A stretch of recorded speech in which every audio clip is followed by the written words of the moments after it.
யாருமே தயவு செஞ்சு தப்பாக எதுவுமே எடுத்துக்காதீங்க. நாங்கள் வந்து இவ்வளோ தூரம் கட்டிங் ஸ்டிச்சிங் வீடியோ போடணும் அவ்வளோ கமெண்ட் பண்ணுறோம், ஆனால் நீ வந்து அதை ரெஸ்பான்ஸே பண்ணுறதில்ல அப்படின்னு நீங்கள் நினைக்கலாம். நான் தான் சொல்கிறேனே, நானே இதுக்கே புதுசு. நான் இப்போ தான் ப்ளவுஸுக்கே வந்திருக்கேன். இந்த ப்ளவுஸே எனக்கு புதுசு. இதுதான் ஃபஸ்ட்டு ப்ளவுஸே நான் தைக்க போகிறேன்.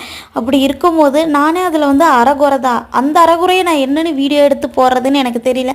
நீங்கள் இந்த வீடியோ பார்த்தாலே தெரியும். நான் இந்த ப்ளவுஸை வந்து 2 நாளாக கட் பண்ணி ஸ்டிச் பண்ணி இது பண்ணிகிட்ருக்கேன். இதை நான் என்னென்னு வீடியோ எடுத்து போட முடியும்? நீங்களே சொல்லுங்கள். எனக்கு ஒரு விஷயத்தில் கான்ஃபிடென்ட் வந்துச்சுன்னா கண்டிப்பாக நான் அதை வீடியோவில் காட்டுவேன். நான் அப்படி தான் அந்த ஃப்ராகும் தைச்சேன். என்னால் அது முடியும்னு நான் நினச்சேன், நான் பண்ணிட்டேன். என்னால் எல்லாமே தைக்க முடியுங்கிற கான்ஃபிடென்ட் எனக்கு இருக்குது. ஆனால் எடுத்த உடனே இதை பார்த்தோன்னே நான் செஞ்சுருவேன் அப்படிங்கிற அளவுக்கு கான்ஃபிடென்ட் எனக்கு இல்லை. அதை நான் முழுசாக அனலைஸ் பண்ணணும்ல.